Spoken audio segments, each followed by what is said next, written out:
Hello and welcome to the very first episode of The History of.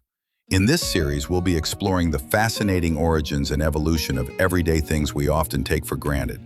From the simplest tools to complex inventions, we'll uncover the stories behind them. And for our very first episode, we're starting with something that touches almost everyone's life, every single day: the shoe.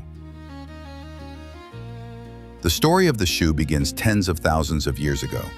In fact, archaeologists believe that humans started covering their feet somewhere around 40,000 years ago, though evidence is difficult to pin down precisely. The very oldest physical shoes that have been discovered date to around 8,000 to 10,000 years ago. The earliest shoes were not about style or status. They were about survival. Human feet are delicate compared to the terrain of the Ice Age and early human environments. Sharp rocks, burning sands, frozen ground, and thorny plants made walking barefoot dangerous. Covering the feet with animal hides, grass, or woven fibers gave early humans protection and endurance, crucial for hunting, migration, and survival. One of the most famous ancient shoes was found in Fort Rock Cave in Oregon, USA. These are the so-called Fort Rock sandals, made of sagebrush bark and dating back more than 9,000 years. In Armenia, archaeologists discovered a leather shoe from about 3,500 BCE that was remarkably well preserved, complete with laces. These finds show us that even our distant ancestors understood the importance of footwear. As human societies developed into great civilizations, shoes took on new meanings. They weren't only about protection anymore. They also reflected culture, climate, and class. Egypt. In ancient Egypt, most people went barefoot. However, the wealthy and those of higher social rank wore sandals made from papyrus and palm leaves. For pharaohs, sandals were symbols of power, sometimes adorned with gold or decorated with intricate designs. Interestingly, Egyptians often depicted their enemies on the soles of their sandals, literally walking on their foes. Mesopotamia. In Mesopotamia, footwear evolved alongside agriculture and city life. People created sandals and shoes from leather, using straps to secure them. Soldiers, workers, and nobility had different types of footwear, highlighting early social divides. Greece and Rome.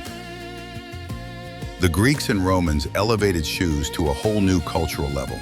In ancient Greece, shoes were tied to fashion and identity. Philosophers often preferred going barefoot, symbolizing humility, but everyday Greeks wore sandals or boots.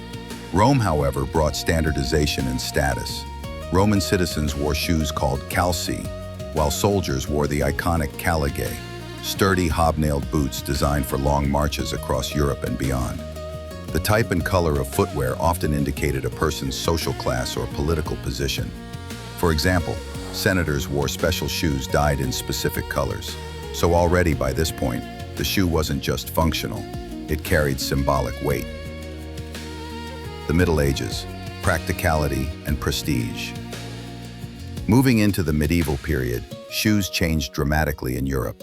Leatherworking techniques improved, and footwear became more durable. But something else happened too. Fashion started to play a larger role. During the Middle Ages, especially from the 12th century onward, pointed shoes known as poulaines became extremely popular among the nobility. These shoes had long, exaggerated toes that could extend several inches beyond the actual foot. The length of the point often reflected social status. The longer the toe, the higher the rank. However, the church sometimes criticized these shoes as decadent and impractical. Meanwhile, common people wore much simpler shoes: plain leather, short boots, or wooden clogs, depending on their work and environment. In colder parts of Europe, wooden sabots or clogs provided insulation and protection, especially for peasants working outdoors. These would remain important footwear for centuries, even into the Industrial Revolution. The Renaissance and early modern period, style meets innovation. With the Renaissance, shoes became more elaborate, reflecting the explosion of art, culture, and individual expression. One of the most striking trends of this period was the chopin, a type of platform shoe worn mainly in Venice. Some chopins were so tall, up to 20 inches, that women needed attendants to help them walk.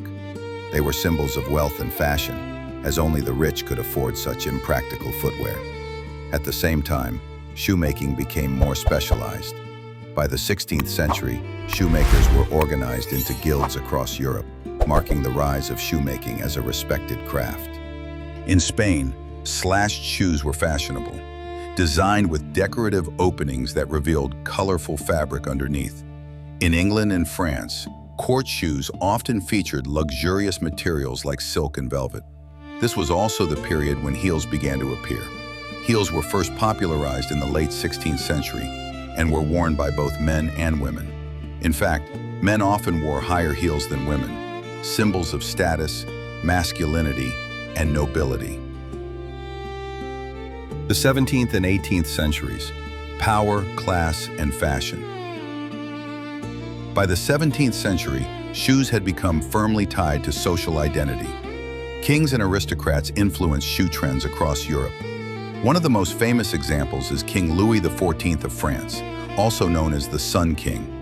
He adored red-heeled shoes, which became symbols of royal privilege. Only those in the king's court were permitted to wear them. In the 18th century, shoes for the wealthy were richly decorated, embroidered, buckled, and often made from satin. Meanwhile, the working classes still relied on durable leather shoes or wooden clogs. But things were about to change. The 19th century, the Industrial Revolution. The Industrial Revolution transformed every aspect of life, including footwear. Until this time, shoes were handcrafted by cobblers, often custom-made for each wearer. With the rise of factories, mass-produced shoes became possible. This made shoes more affordable and accessible to ordinary people. Another major shift, left and right shoes. Believe it or not, before the 19th century, many shoes were made straight, with no distinction between left and right. Around the 1800s, shoemakers began producing shaped shoes that fit more comfortably. In the mid-19th century, different types of shoes became associated with specific activities. For example, sports shoes started to appear, especially with the rise of tennis and croquet among the British upper classes. Rubber soles, made possible by Charles Goodyear's process of vulcanizing rubber, led to the first sneakers. Shoes were no longer just about class. They were becoming about lifestyle and individuality. The 20th century, from necessity to culture. The 20th century is when shoes exploded into the cultural phenomenon we recognize today. In the early 1900s, footwear became more specialized. Formal shoes, work boots, and sports shoes were all distinct categories.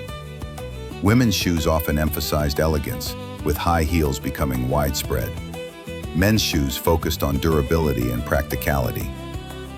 In the 1920s and 1930s, sports shoes became more mainstream. The Converse All-Star, introduced in 1917, became iconic when basketball player Chuck Taylor endorsed them. After World War II, mass production and consumerism reshaped shoe culture. High heels became a staple of women's fashion in the 1950s, symbolizing glamour and femininity. At the same time, boots gained popularity, from military-inspired styles to fashionable knee-high designs. The 1960s and 70s saw experimentation, platform shoes, colorful sneakers, and counterculture boots. Footwear expressed rebellion, freedom, or elegance, depending on the group. Then came the athletic boom of the 1980s.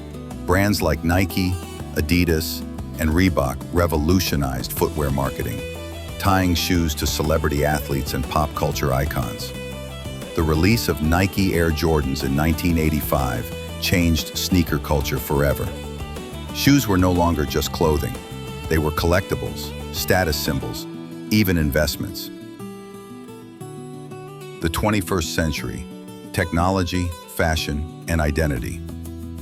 Today, shoes occupy a unique space at the crossroads of fashion, technology, and personal identity. We have shoes designed for almost every activity imaginable: running, hiking, climbing, skateboarding, or just walking in comfort.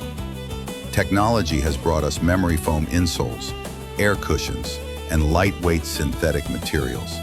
Some shoes even incorporate smart features, tracking steps, connecting to smartphones, or adjusting fit electronically. Meanwhile, the sneaker industry has become a multi-billion-dollar cultural force. Limited releases, collaborations with musicians and designers, and online resale markets have turned shoes into an art form and a social statement. Yet, at the same time, traditional craftsmanship is still valued. Handmade leather shoes and artisanal designs coexist with mass-produced sneakers. From prehistoric bark sandals to futuristic self-lacing sneakers, the shoe has always been more than just protection for our feet. It's a story of survival, status, culture, and identity. And that brings us to the end of our very first episode of The History of. Shoes have walked with humanity through every step of our journey, across deserts, battlefields, factories, and fashion runways. They reflect who we are, where we've been, and sometimes even where we want to go. If you enjoyed this dive into the history of the shoe, let us know in the comments what you'd like us to cover next. Don't forget to subscribe, hit the notification bell, and join us for the next episode of The History of. Thanks for watching, and until next time, keep walking forward.